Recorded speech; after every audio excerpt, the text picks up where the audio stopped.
Hello दोस्तों, कैसे हैं आप सब। स्वागत है आपका अपने चैनल पर। आज हम बात करने वाले हैं एक इम्पॉर्टेंट लीगल कॉन्सेप्ट पर। रिट पिटीशन कब इनफ्रक्चुअस हो जाती है, स्पेशली पटना हाई कोर्ट में। बहुत बार आपने सुना होगा कि कोर्ट बोल देती है पिटीशन हैज़ बिकम इनफ्रक्चुअस, लेकिन इसका मतलब क्या है और कब कब ऐसी सिचुएशन आती है, ये हम डिटेल में समझेंगे एग्जाम्पल्स के साथ। तो वीडियो को अंत तक ज़रूर देखिए आप।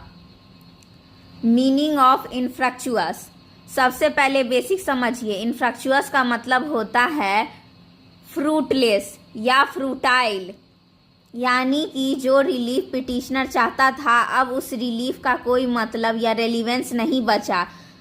सिंपल शब्दों में, अगर आपको जो चीज़ चाहिए थी वो ऑलरेडी मिल गई या टाइम निकल गया या सरकमस्टांसेस बदल गए, तो कोर्ट कहेगी कि रिट पिटीशन इनफ्रक्चुअस हो गई है।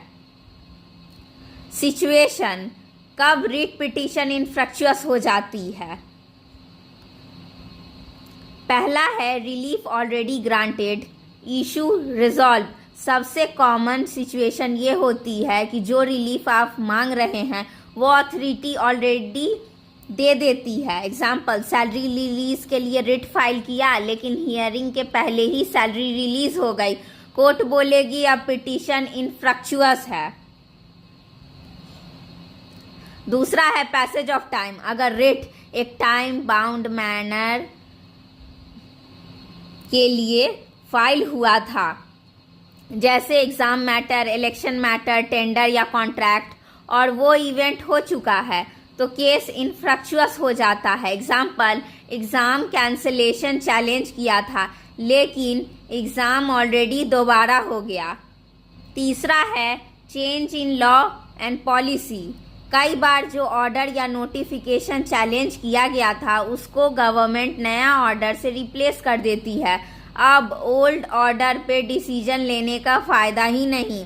Example, old recruitment rules challenge किए गए थे लेकिन नए रूल्स आ गए। Death of petitioner in personal matters. जब पिटिशनर का राइट पर्सनल नेचर का होता है, जैसे कंपैशनेट अपॉइंटमेंट, और पिटिशनर की डेथ हो जाती है तो हायर्स के पास क्लेम नहीं होता। ऐसे में पिटीशन इनफ्रक्चुअस हो जाती है। पांचवा है ऑल्टरनेटिव रेमेडी ऑलरेडी यूज। अगर पिटिशनर ने दूसरी लीगल रेमेडी यूज़ कर ली, जैसे ट्रिब्यूनल में अपील की और वहाँ रिलीफ मिल गया, तो रिट का कोई फ़ायदा नहीं बचा। कोर्ट पिटीशन को इनफ्रक्चुअस डिक्लेयर कर देती है। छठा है सब्सीक्वेंट डेवलपमेंट।